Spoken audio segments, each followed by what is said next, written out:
Hello，大家好。咁我哋第二部分嘅環節而家即將開始，麻煩大家可以坐翻低先啦。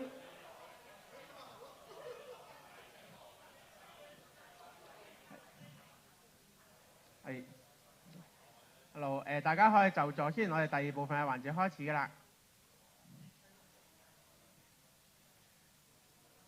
咁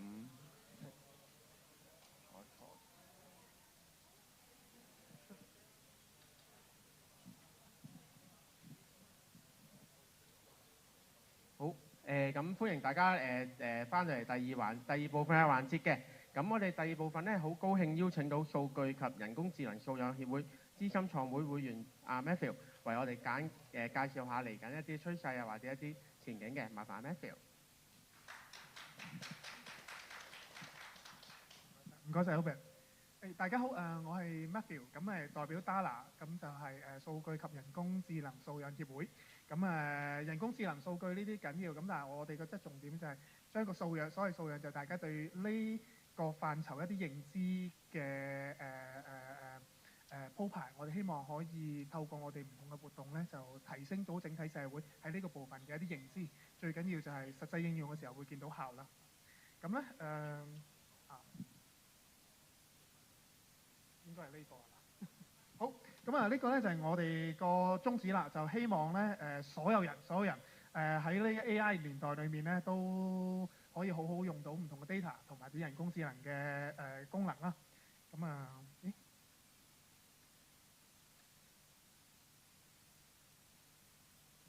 個應該點落？係咯，佢逐個 space 落。好，咁沉少少講一講我哋會嘅歷史先。我哋個會成立咗唔係好耐，我哋係22年尾就係咁啱嗰幾日就係ChatGPT 3嘅面世啦。At the same time 就嗰段時間開始橫分又出嚟講緊一啲AI 相關嘢。我哋同一時間咧就喺香港就成立咗呢個會。咁我哋呢個會咧就係一班專注數據同埋 technology 嘅專業人員咧就成立嘅，大部分都會喺啲唔同嘅企業裏面，咁所以面對緊嘅都係啲日常問題嚟嘅。唔好意思啊，好嗱，呢個有少少俾你睇我啲咩人，20幾個啦幫會嘅人。咁呢啲就係我哋部分嘅會員。咁好好我哋呢2年咧又搞咗數據同埋人工智能為主要嘅一啲新嘅獎項。咁所以今日咧就好多謝呢2年贏咗獎項嘅一啲代表，咁肯願意上台咧同大家分享究竟喺企業內特別係針對中小企有啲乜嘢相關嘅範疇嘅應用或者一啲技巧咧可以用到落去嘅。咁有 AS Watson 嘅 Mandy 啦，有eBanner 嘅 Rico 啦。咁AS Watson 就係上年嘅攞咗終極大獎嘅一間公司，係啦。咁 eBanner 咧喺中小企嗰個界別嘅獎項咧亦都係攞咗大獎嘅。好，咁呢啲我都飛一飛先。嗱，呢個就係今年啱啱完咗嗰個award 嘅一啲圖片。好啦，咁咧就住今日嘅主題咧，我想分享3個唔叫趨勢啦，一啲相關嘅資訊想俾大家睇嘅。咁就唔係應用，就唔係同你哋講話 ChatGPT 點用啊 ，Gemini 點用，因為坊間上其實好多。咁陣間幾位speaker 咧都會分享佢哋實際公司落嚟係點樣嘅。咁呢啲趨勢係咩咧？首先有一樣嘢就好緊要。雖然呢啲有啲好似好理論，但係個趨勢緊要嘅。22年底開始有 ChatGPT，咁大家都係一問一答問得好開心，答得好開心，都用得好開心嘅。有啲咩即係有個全能嘅助手可以去問，因為問嘢開始生成好多唔同嘅圖片啊、video 啊，乜嘢唔同種類嘅都越嚟越豐富啦。咁有一樣好得意咧，就係有一間公司Microsoft，咁佢用咗個 brand 叫 Copilot 啦，開始將一啲幫助你去做嘢，即係一啲助手嘅概念擺咗落去。咁助手咁係個人助手啊定公司助手，咁睇角度啦嚇。咁呢個範疇咧開始就已經有啲分支走咗出嚟啊，公司應該點樣用？公司用嘅時候會唔會好擔心啲同事用亂用，跟住啲數據又唔知點樣？有好多呢啲考量嘅，通常大公司啊。咁但係我哋今日掹出嚟嘅幾位 speaker 咧，佢哋喺呢部分咧個 governance 做得好好 ，at the same time 咧亦都好鼓勵同事咧積極咁去用嘅。咁第二樣嘢我想喺度重點 highlight。咁啊，如果熟嘅同事或者係朋友咧，應該都會聽到。咁唔熟嗰啲就聽聽啦。咁啊今年由今年年頭到而家咧，呢個字眼就出鏡率就出得好密㗎，叫 AI agent。咁係咩嚟嘅咧？同前面嗰兩隻字咧最大分別係咩咧？你連中間一問一答咧要 tune 嘢又要去調整嗰部分都可以繼續嘅。咁但係如果用得好少少嘅咧，就係可能你俾個目標佢。咁咧而家好多工具咧喺中間已經幫你會拆解咗件事點做，就更加似一個助手或者員工去幫你就住你需要嘅目標同目的去完成件事，即係你俾個指令佢，佢俾個產出俾你。咁啊個用詞就叫 AI agent 啦嚇。咁但係呢先用詞呢個字啦，因為呢部分嘅嘢越嚟越成熟。咁但係因為呢一個轉變咧，咁變咗就 AI 層面，佢除咗佢淨係幫你問答或者生成一啲嘢以外咧，佢可以真係幫你拆解一啲task，然後幫你逐樣完成。而喺呢個部分嘅嘢咧，就係佢哋會連到可能網上高某啲工具，或者你公司裏面某啲工具，佢係代你做緊某一啲動作。咁當然系統要通咗先啦。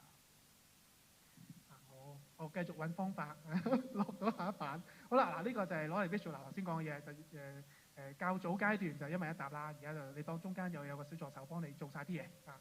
咁啊，點解呢話想 share 俾大家啦？呢份 report 咧，我喺因為我而家 share 緊嘅嘢其實有幾份 report 嘅。呢份咧就係有一間做 automation 或者 RPA 嘅公司，自動化公司叫 ServiceNow，同埋美國一個平台佢哋一齊 mon 嘅數據嚟嘅。咁咧呢個平台咧裡面 mon 緊嘅喺 AI 嘅世界咧，你一問一答佢頭日產出咧有個用詞叫 token， 係啦。咁啊一個 token 你答案大概半個字到啦，即係半個中文字咁樣先算啦，或者一個中文字。咁啊佢哋係用緊100個 trillion 嘅數據量去推出呢啲嘢。咁咧去到今年呢個時間啊，你見到嗰個月份去到11月，已經有一半。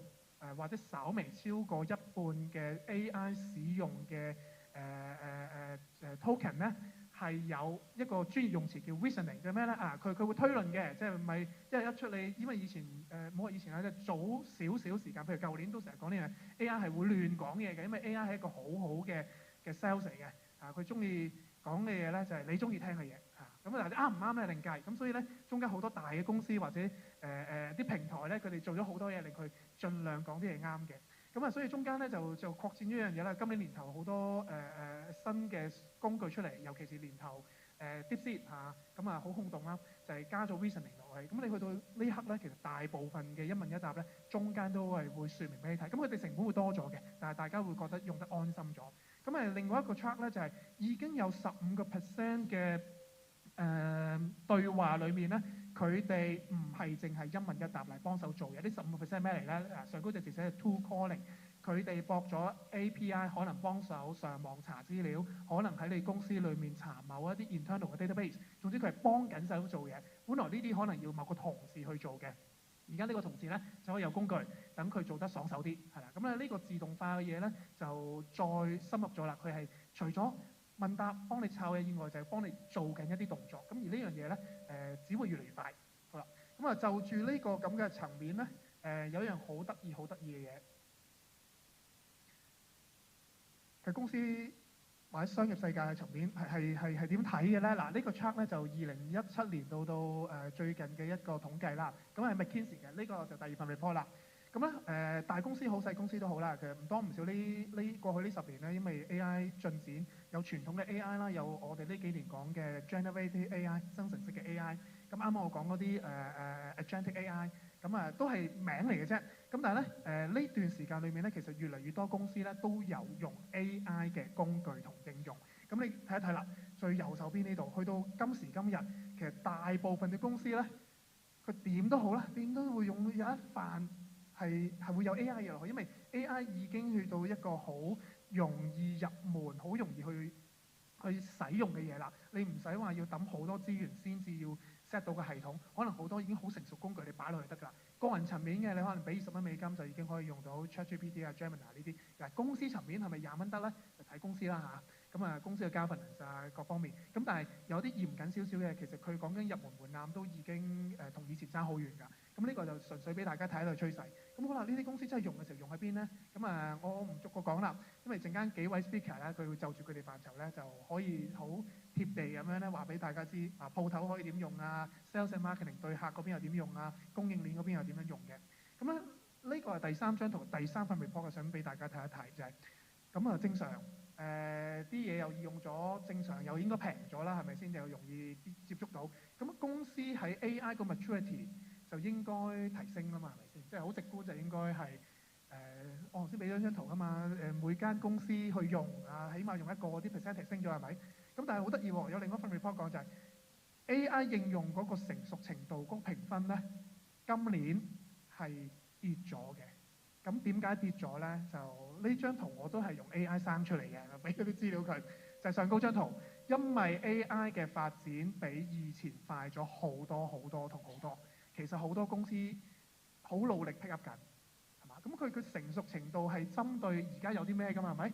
咁所以咧，按個 score 數目咧，佢好似跌咗。咁啊，以前成熟嗰啲咪繼續 adopt 咯。咁但係新出嚟嗰啲跟唔跟得切咧？應唔應該跟咧？其實有個好大嘅問號。但係真係走去做 research 嘅時候咧，呢啲就係好特別嘅數據，係應該係第一次見到咁嘅數據。係啊，就係啲又去公司又 pick up 緊，人又 pick up 緊，個個都好驚係咪？唔用 AI 會冇咗份工，或者用咗 AI 係咪競爭力會大啲？咁但係咧喺呢啲 research 上面見到就係整體嘅成熟度原來係跌緊嘅，因為 AI 發展得太快，所以唔使擔心。當你都覺得啊我唔係好熟 AI 嘅時候，其實你側邊啲嘢都唔係好熟，係因為佢熟嗰啲可能已經相對 outdate 咗啦，有啲更勁嘅嘢出咗嚟，可能你根本就唔使識上一代嘅嘢。咁當然啦，唔一定要用最新嘅嘢先至有效嘅。咁一陣間嗰幾位 speaker 咧，佢哋會好好咁樣分享佢哋好好嘅經驗，因為呢啲部分要睇業務嘅。咁啊跌咗落嚟嘅主要原因係咩咧？就係人才供應跟唔上啊，啲嘢新啊嘛，咁都未 train，咁邊度請人咧？係嘛？請咗佢點樣套落個業務度啦？咁呢個就其中一個原因啦。governance通常呢啲係大公司嘅，中小企都要關注嚇。咁但係咧呢部分你見到最主要原因44%。另外一個咧就係東一忽西一忽做啊，定係有整體策略咧？通常都係大公司會有整體策略。咁但係呢樣又得意喎。如果係中小企老闆話事嗰啲咧，佢話行就行㗎啦。咁嗰啲策唔策略就睇老細啦。咁但係呢幾個原因係導致到頭先講緊嘅整體評分咧就跌咗嘅。咁啊綜合呢幾個今年一路生出嚟嘅市場上嘅 report 咧，咁我哋諗呢一個 section 嘅時候，就希望可以揾到啲第一手係啦，經歷過呢幾年啲 AI 唔同嘅演變嘅公司，喺佢哋公司嘅層面亦都做咗好多嘗試。咁啊，我頭先講咗，我哋都有搞嗰啲獎項㗎嘛。喺我哋得獎嘅 pool 裏面咧，就呈上咗幾位上嚟去同大家分享。咁啊，陣間嘅時間咧就會交俾佢哋幾位講一講佢哋背景嘅資料。咁啊，我哋會再有個 panel 深入 discuss 嘅。好，唔該晒。係，唔該晒 Matthew。咁就事不宜遲啦，或者我哋先邀請我哋今日第一位嘉賓啦。咁就屈臣氏集團首席業務轉型總監 Mandy 為我哋做個簡單分享嘅。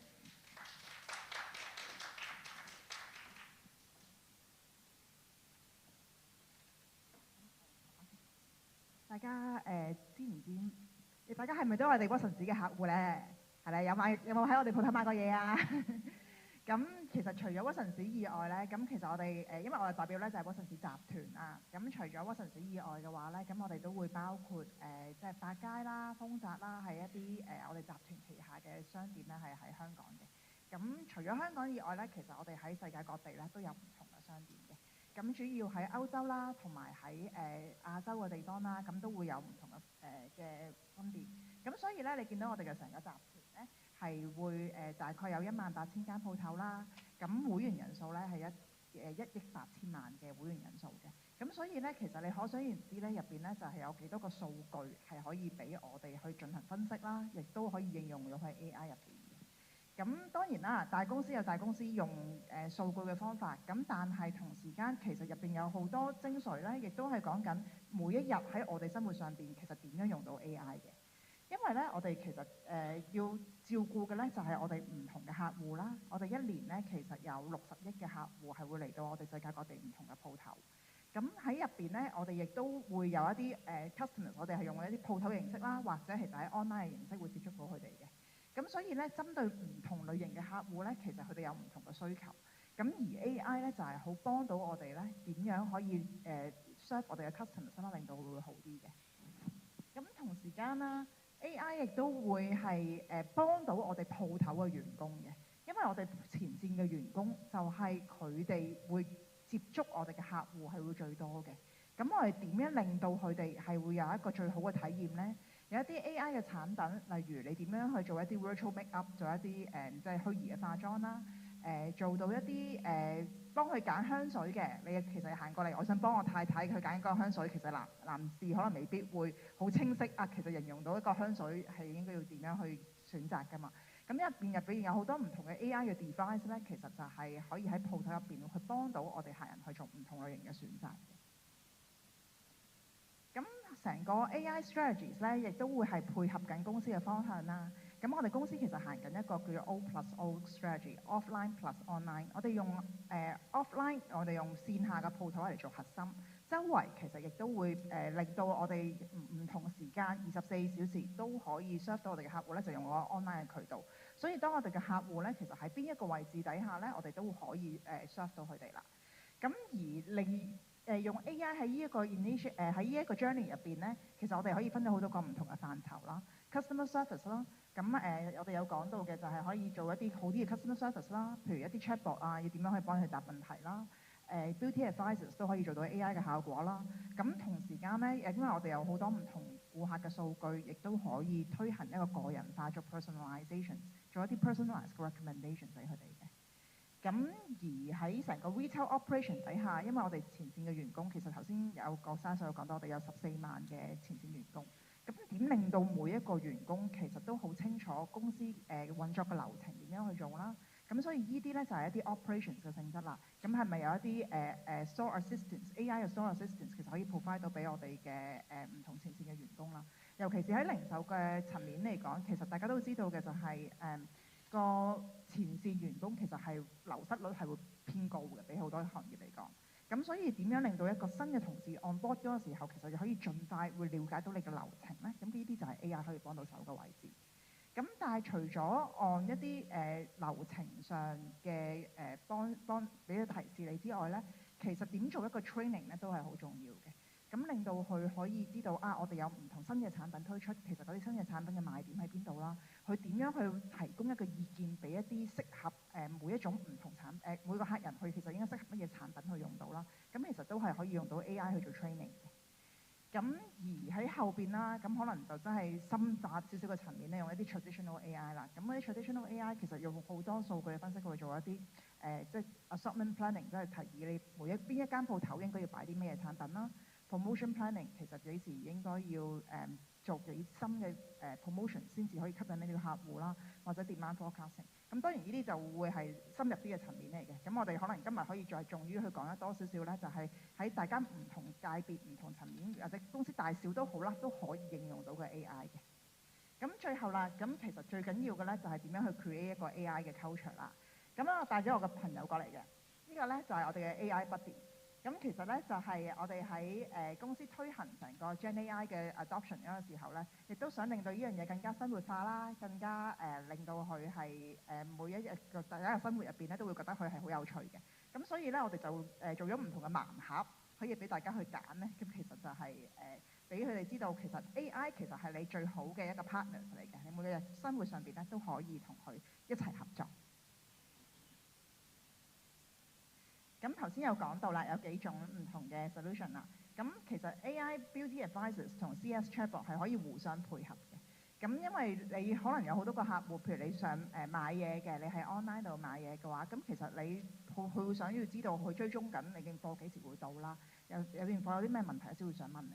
咁但係其實除咗呢一個解答問題嘅方向以外咧，其實好重要嘅就係你點樣可以接觸到你嘅客人嗰陣時候咧，反而咧用一啲方法去令到佢更加容易揀到佢適合嘅貨品，令到你個 sales 可以 increase 嘅。咁所以咧，其實我哋有用我哋 AI CS 嘅客人咧，其實個 conversion rate 咧比起冇用嘅客人咧，其實反而會增倍嘅。可能好多時候就係幻化緊一啲問題、一啲意見，其實令到佢變咗做我哋一個實際客戶。咁頭先講personalization 啊，咁其實譬如我哋亦都可以用我哋譬如 app 啊唔同嘅層面咧，去幫我哋手去 collect 一啲新嘅數據嘅。例如其實你要做完一啲皮膚分析之後，其實呢啲已經係你嘅數據來源，你可以儲咗喺你自己嘅 database 度。跟住就係話如果我有唔同嘅護膚產品嘅時候，應該要推薦俾邊啲客人。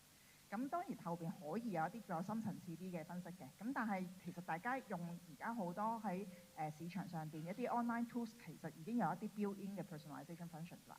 咁好多時候反而就係你哋自己諗到，其實應該點樣應用先會係最好咧？咁頭先有講到 store assistance 嗰個部分啦，咁我舉一個 example 就係做 AI training 啦。咁traditional 嘅 training，所以我哋就會send 啲 materials 俾鋪頭嘅同事，跟住俾幾條 MC 去揀 A、B、C、D。咁你答識嘅話咧，就等於你知道我嘅 product knowledge 係點樣啦。咁但係我哋新嘅即係 training 底下咧，其實就係用到 AI，用咗 Gen AI 可以講啦。譬如佢會模擬到一個對話出嚟啦。咁我今日有一個皮膚嘅問題，我塊面泛紅喎。咁其實我有啲乜嘢解決嘅辦法你可以俾到我咧？咁呢啲就會跟一個對話，其實係可以幫佢哋進行更加好 one-to-one 嘅 training 啦。但係同時間咧，其實唔係講完就算嘅喎，而係 AI 亦都可以幫你做 assessment，跟住就可以幫你睇下，其實你每一個同事其實答成點樣咧？有冇啲同事其實我哋後尾要再跟進嘅，可能要親身都要再同佢去improve 一啲 knowledge 嘅。咁呢啲部分咧，其實 AI 就好幫到手啦，就可以做到好個人化嘅發展啦。咁頭先有講到啦，呢啲即係講緊做一啲 demand forecast 啊、promotion 嗰啲部分，可能未必會詳細再講啦。咁但係最重要嘅咧，就係點樣做到一個 culture 出嚟啦，令到大家公司嘅同事都會應用一個 AI 嘅。咁我哋早前做咗一個自己嘅數據分析啦，就係我哋成個公司喺office 嘅同事底下咧，其實咧我哋 before 同 after 我哋做呢一個 program 之前咧，我哋做一個 measurement 啦。其實而家我哋最少咧就有80%嘅同事咧係每日都會用到 AI 去喺我哋嘅工作上邊啦。咁所以其實呢一個係我哋可以喺一個好短嘅時間，因為而家其實個 AI 頭先Michael 有講到啦 ，Gen AI 嘅運作係好好咯。咁所以其實可以喺一個好短嘅時間，令到大家已經可以好快去攞到一個 AI 嘅 value。咁所以呢啲位置咧就係可能我哋之後都可以講多少少 real case example 啦，大家點應用可以用得好啲。多謝。好，唔該晒 Mandy 嘅分享。咁就接住落嚟，我就想邀請 eBand 助理總經理 Tico 嚟做個分享嘅，唔該。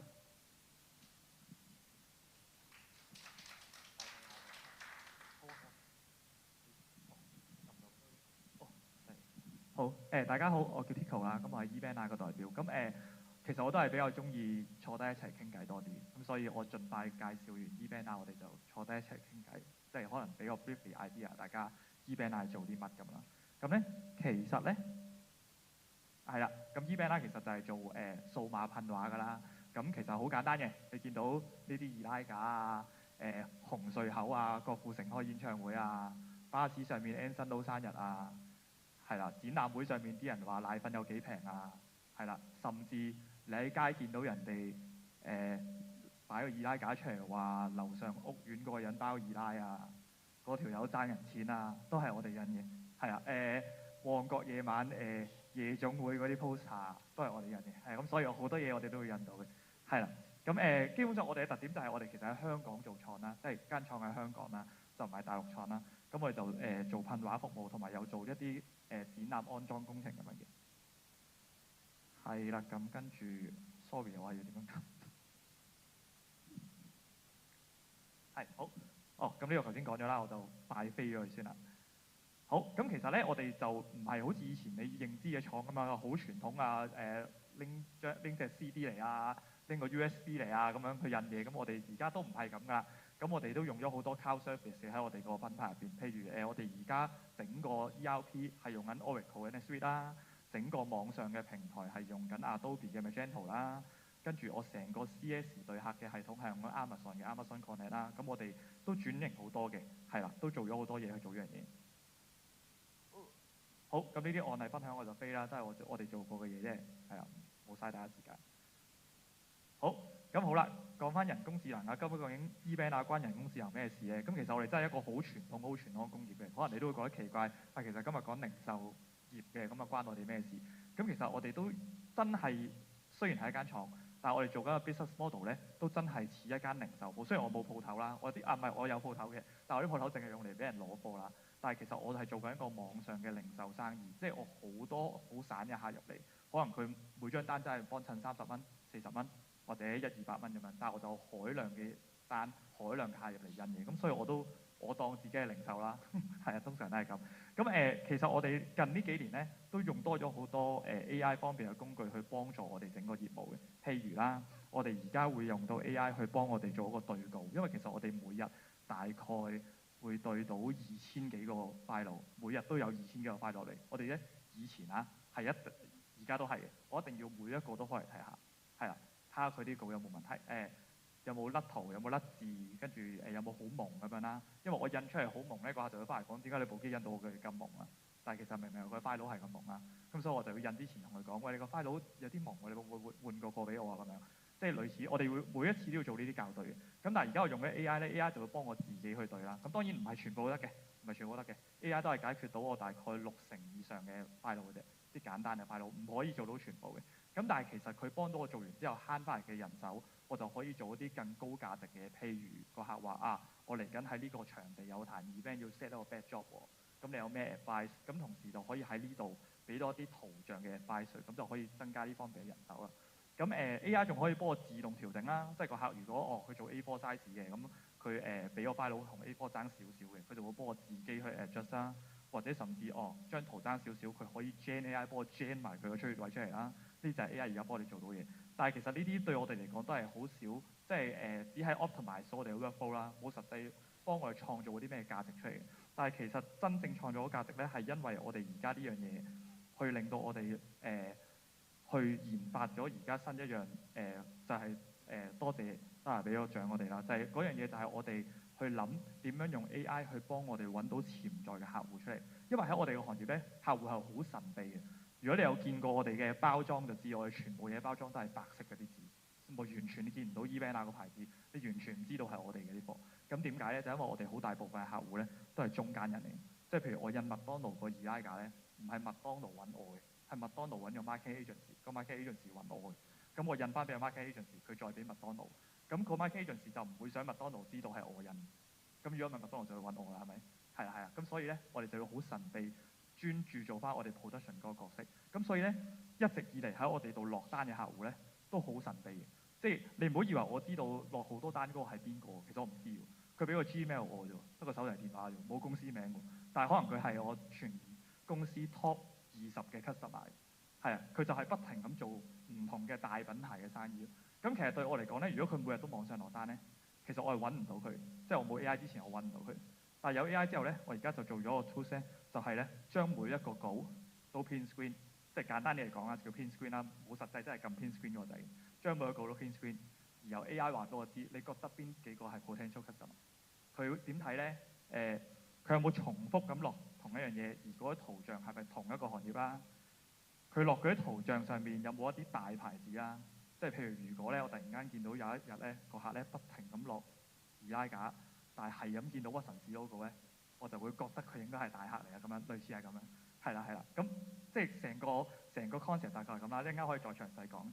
同埋我哋仲有另外做一樣嘢，就係頭先我覺得 Manny 講得好好嘅，就係我哋都有做一個虛擬助手咁嘅角色啦。就係我哋開頭都係諗住chatbot 俾個客去查單啊、問嘢啊嘅時候，我哋可以答得更快、答得更準啦。但係其實我哋後尾就發覺，其實佢仲可以做到一個幫我守住個門口嘅 upsell 嘅生意。譬如而家我哋 AI 可以幫我認到個客問完嘢之後，你要做嗰條 banner 係5米乘10米嘅 ，AI 就會定義呢位客人。你裝唔到啦，你唔係諗住自己裝啊嘛 ？AI 就會問佢啊，其實你有冇需要安裝服務啊？即係其實我哋有安裝服務，我哋有裝嘅喎。或者張貼紙幾米乘幾米要黐玻璃嘅，佢會覺得你黐唔到啦，即係唔係咁簡單咁，即係實鑊啦，係咪先？咁佢就會同你講啊，你有冇需要安裝服務啊？即係其實我覺得呢個就係回應翻 Manny 頭先所講，唔係淨係解決嗰個問題，係去 create 到個價值俾個客人咯。係啦，係咪？好啦，又講得太長。好，咁其實個成效咧，好簡單嘅，我都唔詳細再講啦。但係其實自從我哋有咗嗰個自用對稿啊，或者自用幫客人睇呢樣嘢之後，其實我哋以前我哋要對海量嘅稿係好麻煩嘅，即係你知道我呢個行業請人都唔容易嘅，係啊，好麻煩，因為你諗下，會識對稿嘅人就要識開 AI 同 Photoshop 識睇嘢啦，而識開 AI 同 Photoshop 識睇嘢嘅人咧，通常都係做 designer 啦。咁佢又點解唔去做 designer，要去做一個咁煩厭就係不停打開稿睇下啱唔啱嘅工作咧？唔 make sense 嘅，係啦，所以係好難請人嘅，係啦。咁有呢樣嘢之後咧，就可以幫我哋減少嗰個處理時間，同埋可以24/7做到啦。如果唔係，嗰個人都會攰㗎隻眼，係咪先？係啦，咁呢個就可以幫咗我哋好多嘅，都係。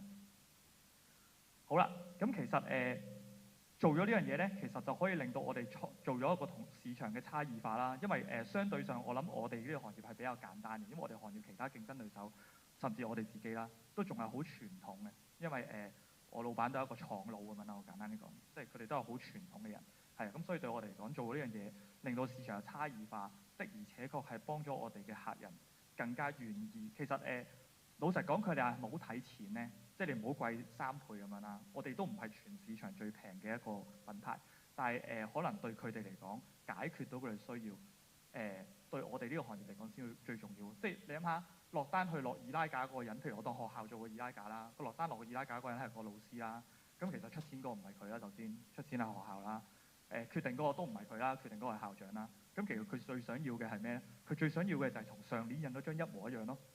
唔好有分別啦，少少分別都好 ，upgrade 都唔使噶啦。總之同上年嗰張一模一樣，冇鑊氣，係啦，咁就冇問題啊。咁所以對我哋嚟講，最緊要俾到佢嘅信心就係方便咯、快捷咯、簡單咯，啲嘢一撳就係咯。咁呢個就係我哋一直以嚟守住嘅嗰個 core。係啦，咁喺人工智能嗰度咧，個團隊咧，即係可能頭先 Mandy 都有所講，佢哋好好啦，點樣 motivate 嘅團隊去用人工智能啦。咁其實我哋都有做好多呢類型嘅嘢，但係呢度太多字啦，我唔特別講。但係對我哋嚟講咧，其實最大嘅困難就係人才方面啦。其實我哋呢個行業頭先講啦，首先請人好困難啦。基本上我公司百零人到100人啦，係啦。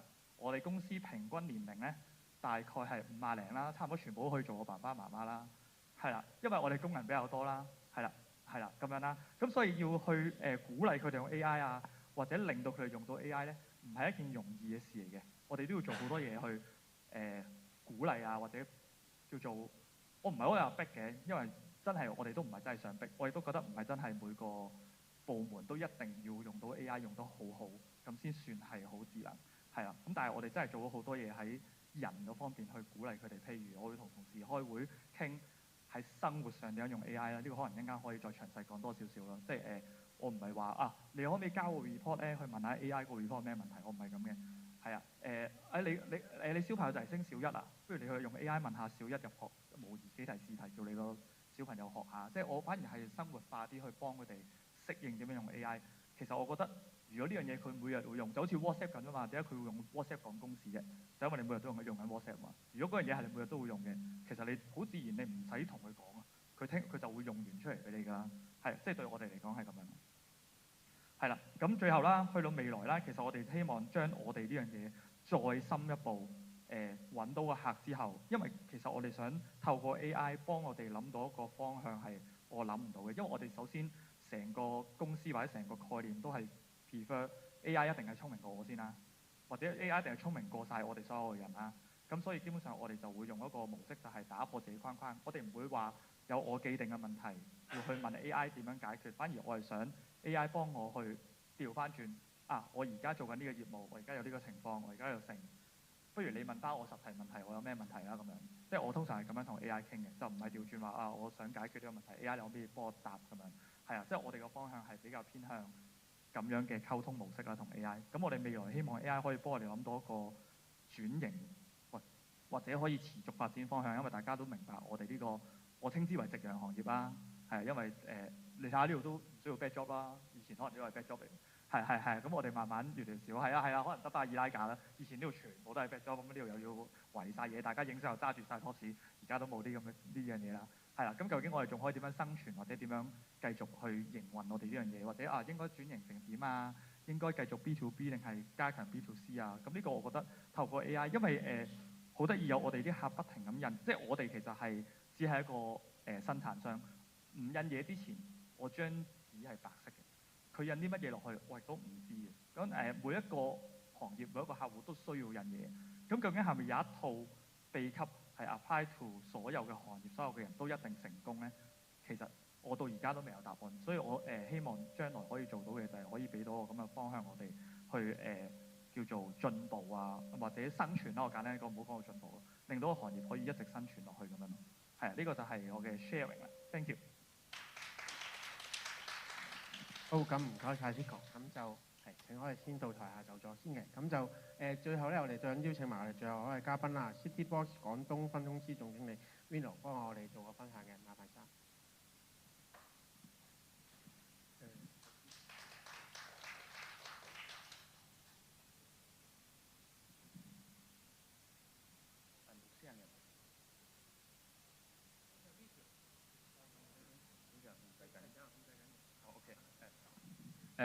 大家好，我係嚟自廣州嘅CityBox， 我哋其實係一間大陸嘅公司，咁啊好榮幸我可以第一次可以用廣東話去介紹我哋公司，咁啊可能我用廣東話可能介紹得比較甩咳嚇，大家唔好介意。咁我哋公司其實好簡單，其實係做零售啦。咁啊做零售嘅間公司，我哋公司嘅總部喺上海嘅，咁啊跟住而家我哋全國包括香港、澳門大概係30幾個城市。咁其實我哋公司係做 AI 智能販賣機嘅。咁可能喺呢樣嘢喺大陸可能對於大陸人嚟講可能比較常見啦。咁啊香港我哋啱啱做咗1年左右年零咧，咁樣我哋同 IBM 一齊合作去做呢件事。咁後邊我哋會做得越嚟越大嘅。咁我哋相信呢件事亦都可能會喺香港會成為更加一間第一嘅公司，我哋會咁樣諗嘅。咁我頭先睇喺香港嚟講，或者喺大陸嚟講啦，我哋公司其實得百幾人，我哋而家係全國排第三，即係喺做呢個 AI vending 裏邊。咁但係我哋技術係第一。咁啊100幾人嘅公司裏邊，可能我哋技術團隊大概10零人。我其實好多時候會基於 AI 嘅一啲應用啊，同埋一啲數據去進行匹配。我講一講我哋最大嘅一啲客戶啦。咁樣我哋排第3，但係100零人可以服務到 Tesla 嘅上海超級工場，跟住仲有Redlo 即係小紅書，跟住仲有 Shopee， 跟住仲有 TikTok 嘅華東成個地區。我哋1年大概嘅營業額係3億幾4億嘅 RMB， 我大概一個咁嘅一個水平。咁樣我哋好榮幸，我哋呢1年零喺香港係得到各方面嘅一個支持，咁包括我哋同屈臣氏水廠都有合作，我都希望後面會同香港其他嘅一啲夥伴吧一齊合作到呢件事。咁我大概講一講我大概背景，可能對於個 AI 智能護衛大家熟悉程度都唔係好高，我用一個短片嘅方式可能去俾大家睇睇。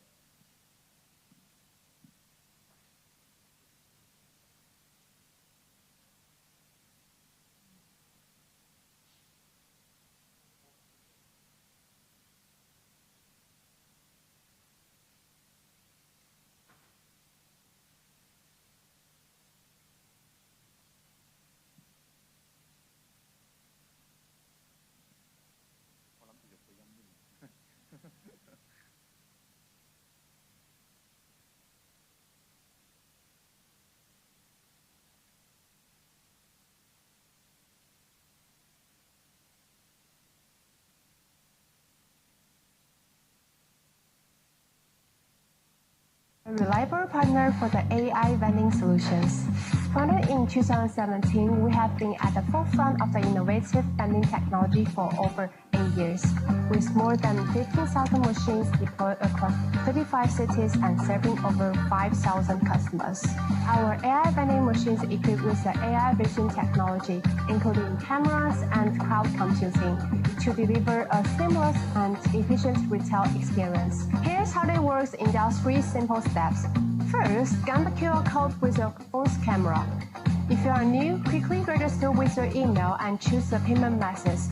We are integrating major international options like Visa, MasterCard, Google Pay, Apple Pay, and we are support seamless integration with local payment systems in various countries as needed. Then, open the door, grab the item you want, and close the door.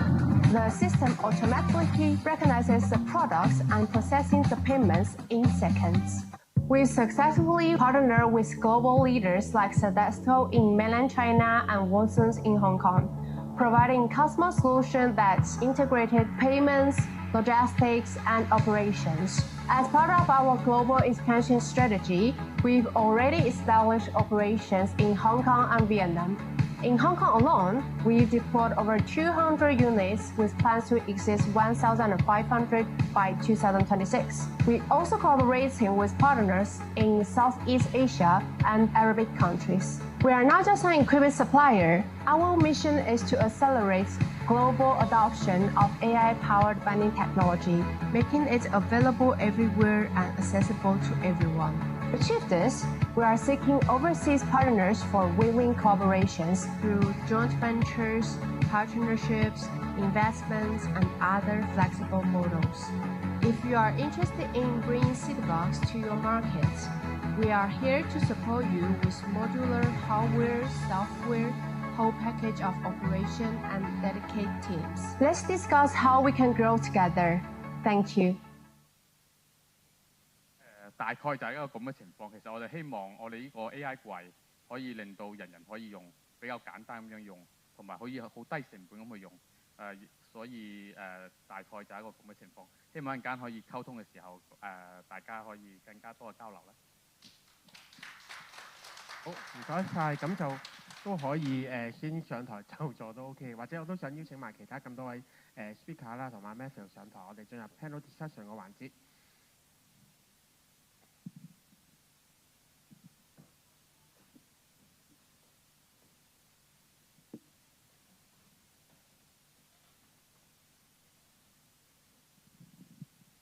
唔該晒 Open， 唔該晒三位啊！啱啱你哋嘅 sharing 都好清楚地講緊究竟點樣應用 AI 就喺唔同嘅範疇，除咗一啲可能部門上高啲 task 外咧，整體公司究竟係點樣因為 AI 而唔同咗？我覺得呢個都幾喜出望外。好，咁啊好啦，我哋嚟緊呢個 panel discussion 咧，咁我哋想深入多少少去睇一睇就住中小企嘅情況。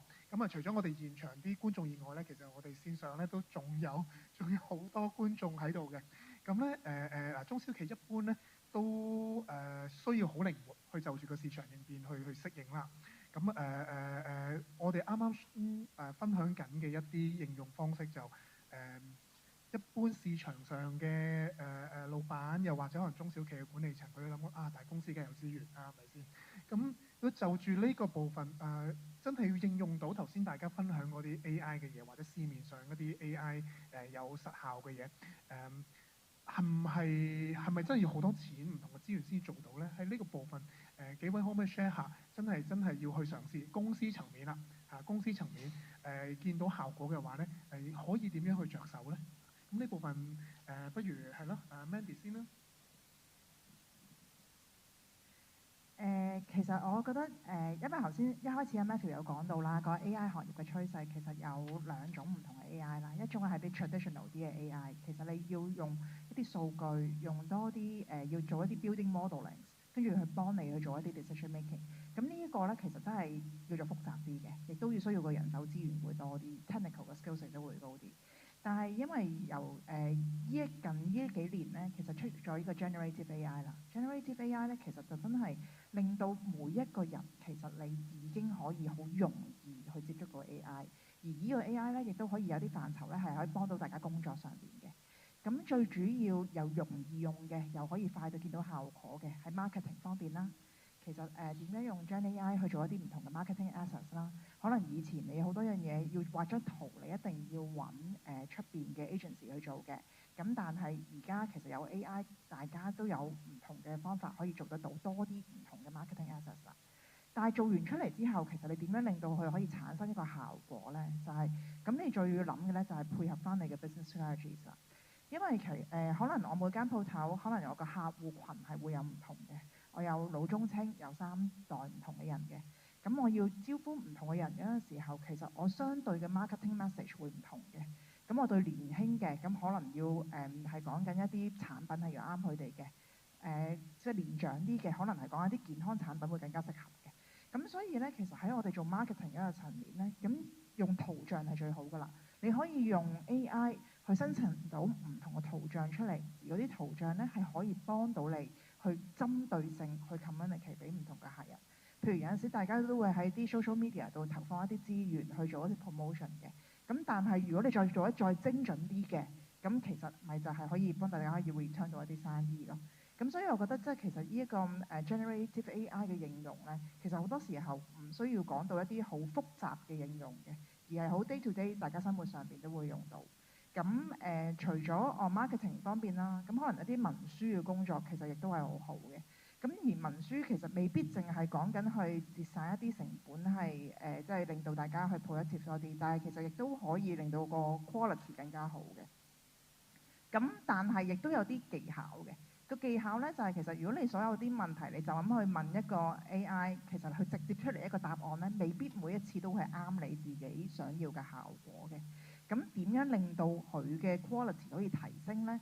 咁呢啲咧就係其實我哋自己其實唔使一個好 technical 嘅人都可以做到嘅工具嚟嘅。咁喺一啲AI 嘅工具入邊啦，咁其實可以幫手咧去 set up 一啲小幫手嘅小助手俾你嘅。咁你幫你去 set up 一啲我哋叫 no code agents 啦，你仲用英文，你就咁可能使中文都得。咁其實佢就可以幫你去做一啲重複嘅工作。例如我會教到我哋自己公司入邊 PR team 嘅同事嘅。咁我可以同到佢講嘅就係咁如果你怎去擺一個提示詞落去問一個新聞稿，其實佢可能出到嚟嘅效果未必係你想要嘅效果。但係你可以喺後邊去俾一個 knowledge base 佢。咁你提供嘅 knowledge base 其實係可以去講翻我公司平時用緊啲乜嘢術語啊，用緊啲乜嘢詞彙會去溝通㗎啦。我公司其實係會用緊一啲乜嘢 tone of voice 啦，用譬如一啲生動啲啊，定係一啲傳統啲嘅方法去講啦。咁你可以將你自己以前出過嘅新聞稿擺埋落去，咁佢可以 take 呢啲嘢 as 一啲 reference，佢再俾一個新嘅新聞稿你啦。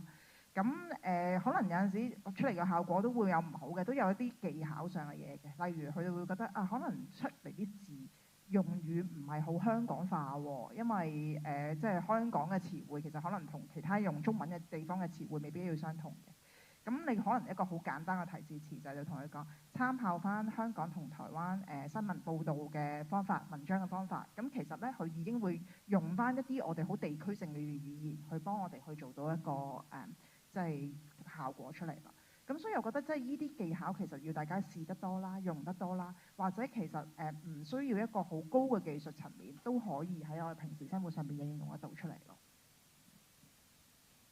好，或者到我講下啦。咁喺我回應翻 Matt 嘅問題，我覺得 AI 係真係可平可貴嘅，即係大家見到大企業或者其他企業會用到，但係我自己覺得唔係得一個答案，即係唔係話一定係好平或者好貴先解決到。即係在我 SME 代表 SME 嚟講啦，我覺得 AI 帶俾 SME 最重要嘅反而係一個文化同埋一個質嘅提升，即係作為 SME 啦，即係我作為 SME 啦，我會覺得未必嗰個 AI solution 幫我好確實咁解決到我業務上嘅某一個問題，或者唔係一定好確實咁可以將我嘅業務嘅某一方面提升。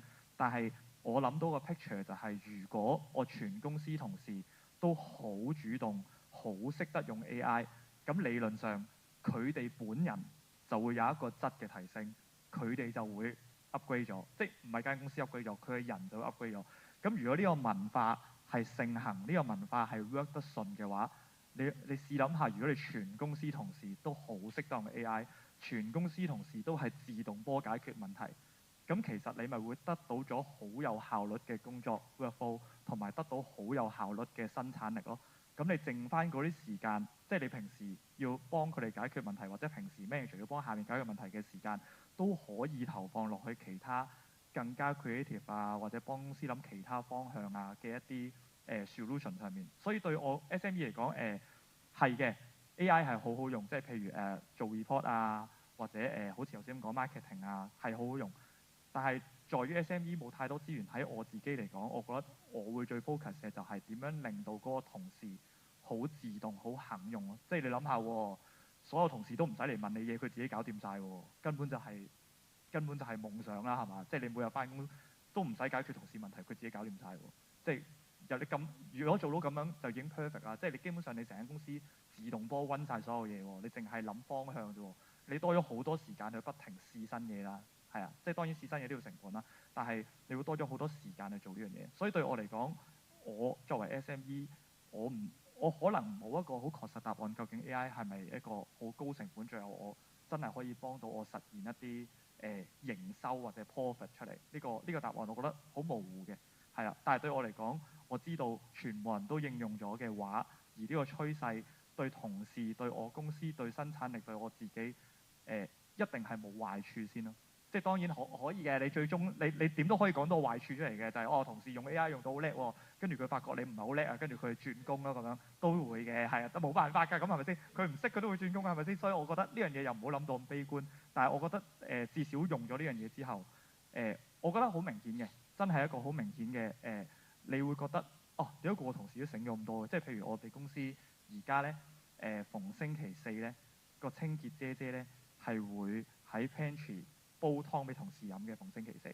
咁咧以前咧即係持之以恆咗2年以上㗎啦。煲嚟煲去都係嗰啲湯㗎，係咪先？即係佢識煲嗰啲就係煲嗰啲啦，係啦。咁但係咧你亦都可以鼓勵或者同佢講，不如你問下 AI 呢個時候啱飲咩湯啊？係啊，即係 AI 可能話俾你知呢個時候天氣好燥啊，都係煲蘋果雪梨啦咁樣。咁其實佢就唔會成日走埋，Tico 唔好意思啊，我煲到悶啊，你有冇咩湯想飲啊？咁樣阿媽成日問你㗎啦，今晚想食咩餸係咪先？係啊，但係調翻轉，如果連清潔姐姐都肯去咁樣用，肯去咁樣做嘅時候，其實你就建立咗個文化。同事第一件事遇到問題，唔係淨係問你喎，係啊，佢係會自己去問 AI 諗辦法解決。呢個係我一直都教同事，或者大家可以當一個例子，就係我希望以前嘅模式就係同事入嚟問你問題，問你攞解決方案。Tico 我有呢個問題啊，你可唔可以幫我？但係我永遠都會 ban 佢哋嘅，因為我以前一直都俾個 concept 佢哋，就係同佢講，你可以遇到問題，你可以帶個問題入嚟揾我，但係你帶個問題入嚟揾我嘅時候，你係必須要帶住一個 solution 入嚟同我討論嘅。係啊，你唔可以帶個問題唔好意思 Tico 遇到個問題，我幫我解決，咁我係唔會幫你解決嘅。但係你可以帶個問題Tico 唔好意思，我遇到個問題，我覺得呢個問題可以咁樣解決，不如我哋討論下咁樣啱唔啱？咁我就會肯同你討論啦。如果唔係，其實我不停幫你解決問題嘅，最後你冇自己解決到問題。係啊，自從有呢個 flow 之後咧，佢哋如果識得應用 AI 咧，基本上佢哋就已經可以用到呢個諗法，同 AI 講佢有呢個問題，佢想有呢個 solution，咁 AI 就會同佢討論啦，而唔係 AI 俾個答案佢。如果 AI 俾個答案佢咧，可能大家都試過，其實 AI 嘅答案未必係好準確啊，未必好符合到你現實嘅環境啊，你仲要講好多 background 啊，咁你先可以同佢溝通到。係啊，所以我覺得對我嚟講，對 SME 嚟講啦，即係我代表 SME 咁樣，對我嚟講，我覺得最重要係整個肯用 AI 嘅文化，同埋呢個文化實際上係咪帶動到你個同事質素同埋效率嘅提升，從而令到你公司嘅生產力提高。係呢個對我嚟講先係嗰個 AI 應用喺 SME 緊要嘅地方。多謝 Tico。人嘅質素，人嘅生產力，因為咁樣就大提升，可能就會俾到啲空間你哋嗰邊再做多啲。呢個我覺得一個幾好嘅角度。咁Vino 你點樣睇咧？頭先我嗰個問題，可能我重複多次啊。就一般人都會覺得AI 投資好貴，係嘛？咁Mandy 有提到就係較早前嘅或者我哋叫上一代嘅 AI 咧，就真係複雜啲啦，又比較技術性重啲啦。新一代嘅將 AI 咧就可以比較直觀啲啦，好多人都可以好快咁感受到佢嘅好處。咁Tico 啱啱亦都講咗喺中小企角度，佢哋第一身連個清潔嘅姐姐係啦，都有空間去用到 AI，而呢個咁嘅場景其實係好好嘅喎，真係起碼大家少一樣嘢煩啫。究竟幫咩好？咁喺呢個角度，你哋會點睇咧？咁你有唔止香港嘅經驗啦，你有頭先你一路好強調內地啦，亦都你哋做咗海外擴展。咁呢部分我都想睇一睇係咯，你會點樣演繹呢件事咧？其實如果喺企業嘅角度，其實你話自己去組建一個 AI 嘅 agent，或者係自己去搭建呢樣嘢，其實我覺得好難嘅，或者唔可以話好難，係比較成本比較高嘅。我其實會建議，即係包括我哋有陣時，我哋都會揾一啲外邊嘅一啲外包團隊，或者係本身已經將呢樣嘢搭建得比較好嘅團隊一齊合作去做呢件事。咁樣其實對於佢哋嚟講，佢哋前期搭建嘅成本係好高嘅。但係如果可能佢有100個客或者1000個客，其實我哋大家去分攤呢個成本其實係好低嘅。就舉個好簡單例子，以前我哋去識別一個產品，從去建模到各方面嘅嘢，其實係可能佔嘅係10幾20%，可能而家佔嘅成個營業額嘅可能嘅幾個%就可以做得到啦。因為呢件事係已經大部分或者已經建模好成熟，或者已經俾其他客戶分攤咗啦。所以其實我會建議，如果與其有陣時想自己即係喺企業嘅角度下去搭建呢樣嘢，倒不如去揾一個已經同行或者一個平台已經做咗呢件事嘅企業或者係人或者係叫做機構一齊合作做呢件事，咁樣其實可以將大家成本一齊分攤到比較好嘅。喺企業角度啦，因為頭先有講到個人嘅角度，其實可能喺大陸就冇ChatGPT，只有 DeepSeek 或者係其他豆包啊咁樣一啲嘅叫做 agent 啦。但係其實喺我哋嘅角度嚟講，其實喺管理嘅角度嚟講，我希望係一個人做到2個人嘅事。但係其實咁樣係叫做人效，我哋大陸叫做每個人嘅生產力會越嚟越高。但係我作為企業嚟講，我願意去俾1.5個人嘅工資，去讓令到呢個人可以做2個人嘅嘢。而呢2個人嘅嘢可能係人再加 AI 去完成咗呢件事，令到每個人嘅生產力會更加提高。因為其實而家喺大陸好捲，真係好內捲，即係所以其實AI 的可以幫到我哋更加捲，同埋可以令到比如舉個例子，好似我咁樣對 Excel 嘅一啲叫做公式係唔識嘅，我可能同 AI 一溝通完之後，佢幫我搞掂晒。其實都係一個叫生產力嘅提高。所以其實我從呢2個角度去睇呢，一個就係公司嘅經營成本裏邊去睇，就真係建議去同一啲比較已經成熟嘅一啲企業或者平台去合作。第二嘅話就係個人嘅話，其實多啲用 AI 可以將自己嘅生產力會更加提高，可能會加薪。唔該晒。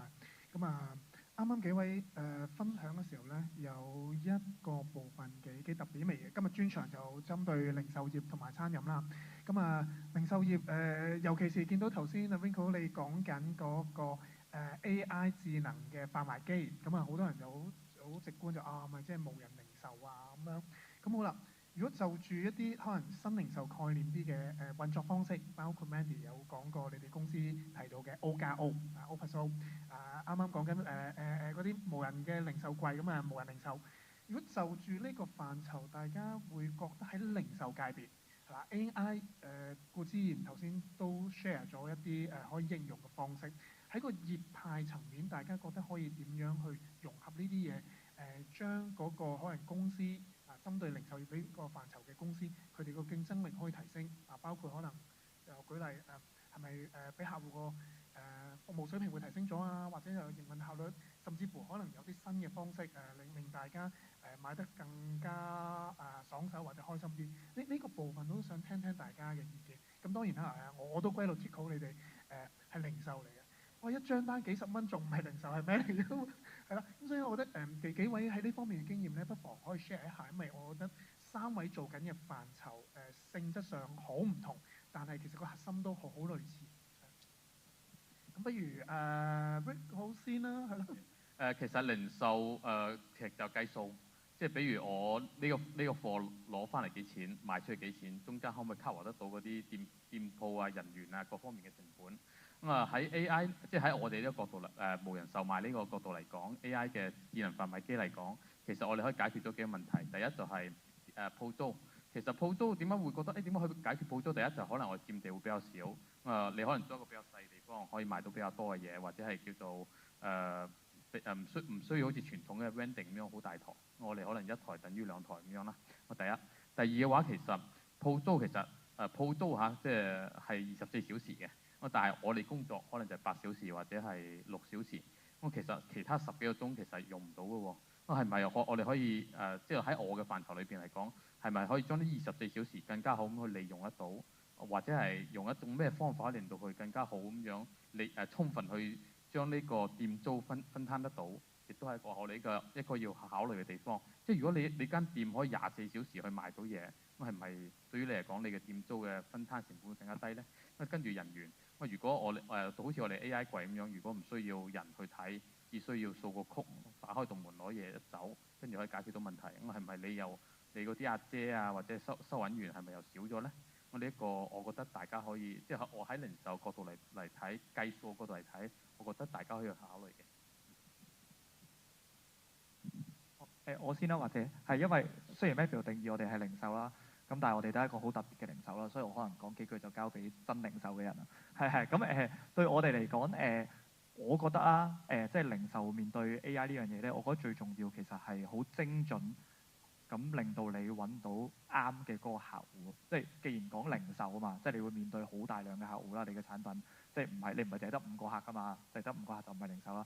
即係你面對好大量嘅客戶，咁點樣可以令你嘅產品好精準咁揾到 target 嘅客戶？咁可能以前未有 AI 之前咧，你要做好多嘢啦，你可能要做 research 啊，你可能要 test 啊，要成啊，要做好多嘢，用肉眼去睇啦。咁但係多 AI 之後，其實你就應該理論上會有好多方法去更精準咁揾到嗰件產品最適合嘅客戶。即係其實我攞我哋嘅例子，頭先我都有講過啦，其實我哋係好難揾到我哋嘅客戶。即係其實對我哋嚟講，可能每日落緊我一個二拉架98蚊啦，我當咁每個月落一個二拉架個客，你睇落好似佢冇乜價值啦，但係其實佢落緊嗰個原來係 Nike 嚟嘅喎，即係係咪先？咁但係其實 Nike 唔會淨係要做二拉架噶嘛，佢咁多門店全部都要貼紙，佢又有咁多 sport event 要搞，其實我係可以揾個人去 upsell 佢煲大佢。但係如果唔透過 AI 去望佢個稿，係啦，淨係憑即係 data 數字啊，我淨係喺個ERP 度倒翻 data 出嚟。我只係發覺有一個 Gmail account 每個月落一個二拉架，而我唔知佢係咩嘅，即係佢嘅手提電話號碼喺度啦，佢有個 Gmail 啦，你睇唔出佢係 Nike 啦，佢每個月就係幫襯加100蚊咯。咁喺你哋角度，呢個客都唔係啲咩大客啦，係咪先？即係我都係咁諗啦，係咪先？係啊，但係多咗 AI 之後，我就多咗個思維或者多個諗法，係跳出我之前嘅框框嘅就係，我唔覺得呢啲係嘅，點解 AI 會覺得係咧？咁樣，即係我覺得。零售業啊，特別係嚟講，我覺得最重要嘅就係精準，即係 AI 點樣幫你精準咁揾到真係你啱嘅客，呢樣係最緊要嘅。咁我都好贊同嘅係由客嘅角度出發啦。咁除咗揾新嘅客戶之外嘅話，其實亦都好需要嘅咧，就係點樣去令到你嘅客對你增加忠誠度啦，有 repeat purchase 啦。AI 可以幫到手嘅地方就係你可以更加容易去揾得到，其實每一個客人佢個 purchase pattern 係點樣？有邊一啲人其實你覺得佢有，譬如果你一個零售係一個 cycle 係3個月嘅，譬如我買洗頭水，咁我可能會1兩個月買一次嘅。咁呢啲其實你就係有一啲數據喺度後邊 support 緊你，知道其實你呢個客下一次應該幾時翻嚟買嘢，佢冇翻嚟買嘢嘅話，你點揾到佢咧？咁雖然我哋講緊做零售，我哋講緊有1億8千個會員啊嘛，咁我唔會每一個人我都係可以 one to one 咁去做到咯。如果冇 AI 嗰陣時候，咁所以你有 AI 之後咧，其實就可以去做深化嘅溝通嘅層次啦。因為每一個人其實佢每一件貨個 purchase cycle 唔同，佢需要翻嚟可以 recommend 去買嘢嘅時間都會唔同。咁所以呢啲位置就係 AI 可以好幫到手嘅位置啦。咁再就係當你吸引咗個客過嚟你度嗰陣時候，其實最好嘅銷售咧就係 unconscious purchase，佢唔覺意買多咗嘢。咁你點樣唔覺意買多嘢咧？我哋其實係一個叫做 plus one 嘅 concept。你每一個客過嚟去買你自己要買嘅嘢，你買多一件貨咧，其實咧你就已經可以令到你嘅銷售係多咗10幾20%嘅啦。因為點樣令到佢會買咗啲佢自己唔記得要買嘅嘢咧？可能係即係可能你頭先我用翻洗頭水嗰個角度啦。原來我過嚟，我今次淨係想買廁紙嘅啫，但係我提醒咗佢，你係要買洗頭水嘅，因為你冇貨啦。係喎，我唔記得咗冇添，咁我應該要買啦。或者係其實你要根據佢過往買嘢嘅經驗，你會知道佢有邊一啲嘢佢係有興趣嘅。咁其實你俾到一啲相關嘅 recommendation 佢，或者去另外一個方向真係用數據嘅層面去睇嘅話，就係你買開嗰件貨，其實而家做緊 promotion， 你會唔會想而家買咗先啊？咁呢啲其實就真係可以好用到 AI 嘅情況底下，去令到個客去深化得到去買多一件貨。咁你只不過係需要令到有啲方法令到佢係接觸到佢，令到佢可以買多一件貨，其實已經當你嘅生意已經好大個 impact。唔該晒三位。咁啊，啱啱 Mandy 有提到啦，就喺生意層面 Plus One 嘅角度，AI 絕對就幫到件事。咁好啦，你哋有系統就當然可以咁樣去喺個可能喺個 touch point 嗰度提醒一下。如果普通嘅中小企真係喺呢個層面真係好追數個角度啦，就係呢個可能貼近而家可能市場嘅需要，我要追數，但係我又未必先天有咁嘅系統喺度喎。有冇即係三位有冇一啲可能係自己公司用緊，亦都可以喺街外可能見到有啲方式比較適合到啲中小企，佢哋啱啱又聽到你哋講可以點樣試用啦，文化上去點樣轉變，等嗰個代入感再高啲啦，公司亦都會夠膽啲再去行多步啦。咁真係去到啱啱講追銷售額降本增效呢啲層面，有冇邊啲比較容易去喺公司層面落實嘅一啲方法或者係工具咧？大家可以建議到即係可能一個半個咁俾大家可能參考下咧。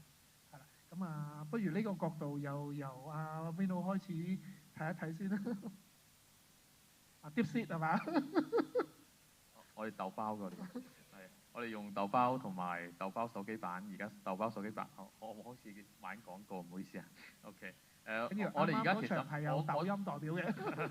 我而家用得比較多，我哋而家用得比較多嘅就可能就係Office 裏邊嘅嗰個叫做小助手啦，佢本身就帶咗 AI 嘅，咁比較多咁去用。跟住我自己係用緊 Gemini 3去。呢度我補充少少啦，上一個 section Big C 嘅 Patrick 有提到就係佢哋嗰套AI 系統啱啱 launch 做完 UAT，今個月開始正式用嗰套咧，咁有一版咪問好多唔同問題，我而家 top 10 item 係乜嘢咧？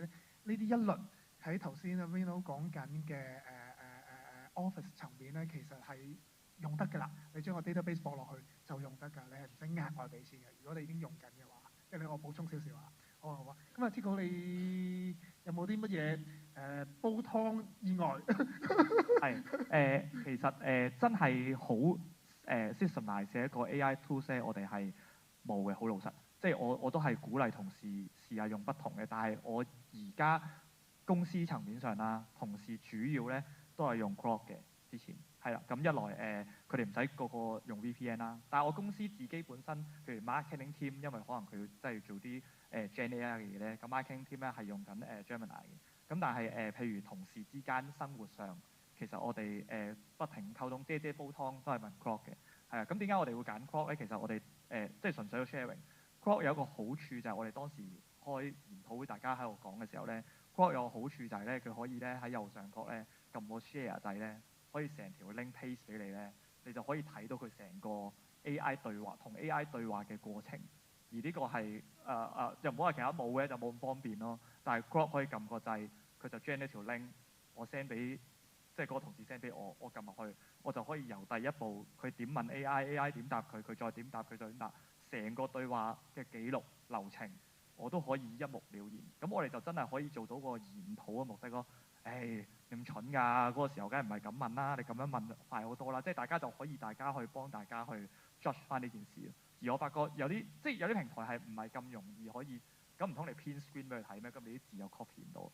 但係Grok 嗰個好處就係你send 條 link，你睇完個對話，其實你仲可以去access 入去繼續佢嗰段對話。你可以示範俾佢嗱，我試俾你睇下，我撳入去之後，我試俾你睇，其實我咁樣問就得㗎。你可以喺下面繼續問落去咯。咁我覺得呢個係我哋用落覺得 user friendly 咯，又唔係真係話實際有啲乜嘢好強嘅生產力咁樣。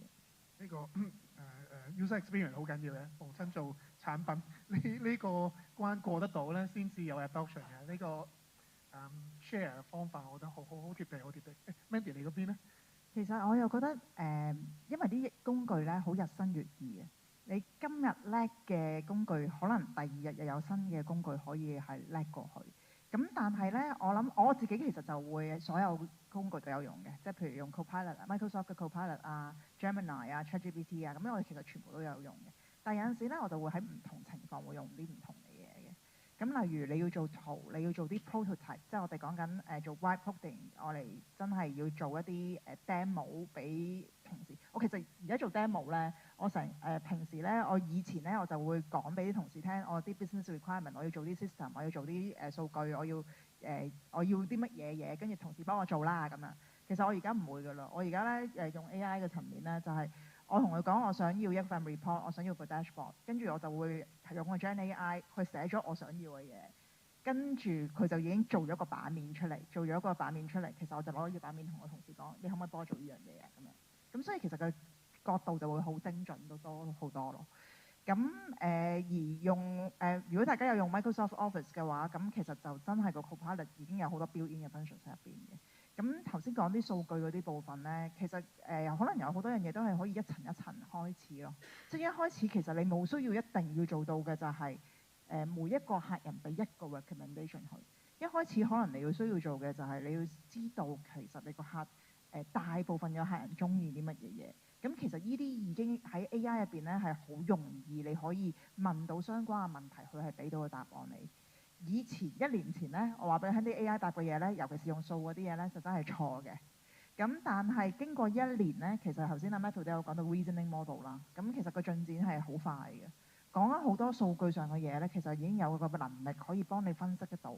但係個出發點就係你要問得啱條問題係啲乜嘢嘢，你要知道個方向，你要想有啲乜嘢嘢係會令到你帶到 value 俾你嘅。所以其實對我嚟講，我覺得最重要嘅唔係工具，而係大家嘅思維。其實你點樣去諗到其實 AI 可以用乜嘢方法去幫到你？咁而呢啲嘢其實如果你想幻想嘅嘢係講緊 AI 可以一個掣一個 click 已經俾晒所有嘢你嘅話咧，其實呢一個一定要好貴嘅成本先做到出嚟嘅。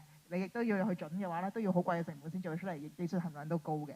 但係如果你只係將 AI 當你一個 working partners，佢可以幫你俾唔同嘅意見，佢可以幫你做一啲唔同嘅即係重複性嘅工作嘅話，其實呢啲層面嘅話就真係唔係講緊個 investment 嘅部分。好，唔該晒 Mandy。Mandy 幫我總結咗跟住個位啦，係啦，其實咧平定貴咧好睇大家點樣用嘅。咁如果想一個掣全包好多嘢一個掣，或者你講少少嘢，佢已經知你要乜咧，咁當然個要求就唔同啦，係咪？咁如果好似頭先3位 speaker 分享緊嗰啲唔同嘅應用場景，包括大家提及過一啲工具咧，全部講緊要去嘗試嘅成本係極低嘅，甚至乎大部分都係免費嘅。咁但係點樣用起嚟，點樣見到個效果咧？我覺得呢個部分就3位俾咗好多唔同角度。咁呢個 section 我嘗試下再總結少少就係冇講好多好技術嘅嘢。你見3位都唔係好講技術啊。我覺得最技術公司個智能販賣機嘅都唔係好講技術嘅喎。其實就係講緊客戶個層面用嘅時候點樣會用得好。可能生意層面點樣可以幫到條數？大家都喺呢個出發點嗰度去做。咁考慮嘅 AI 嘅時候咧，就係公司個競爭力、員工嗰個競爭力啊。無論佢係咪喺公司裏面繼續發展，其實大家都有感受。即係當個文化出咗嚟之後咧，好自然就會揾到一啲角度，點樣用到呢啲新嘅工具同方式，將自己嘅業務做好。我覺得無論公司係好大嘅14萬人嘅或者普通嘅100幾人，其實都唔算細㗎啦。中港嘅大家講緊嘅點位咧，其實都好類似，都係你應用層面嘅時候點樣加強到呢啲核心能力。咁我相信呢個部分咧大家如果我 echo 翻頭先一開場第一個 section，Joseph 佢講就係希望大家咧唔係淨係嚟聽嚟學習，就係我直接去用咧。咁完咗呢個 section 之後，希望大家可以嘗試將你自己已經用緊嘅一啲可能 AI 嘅工具咧，直接可能用頭先個方法去睇一睇你唔係就係一問一答嘅，叫佢建議翻啦，或者好似阿 Chico 咁講就係你叫佢問翻10個問題啊，係咪啊？咁嘅角度可以有唔同嘅一啲效果。如果係用得着嘅話咧，希望你哋可以繼續落去，好嘛？咁唔該晒大家。多謝3位 speaker。好，咁就唔該晒咁多位嘉賓嘅分享啦。咁就我哋今日個活動咧都完結㗎啦。咁就畫面上咧會 show 翻嗰個今日問卷嘅 QR code 啦。咁就即係都麻煩大家可以去。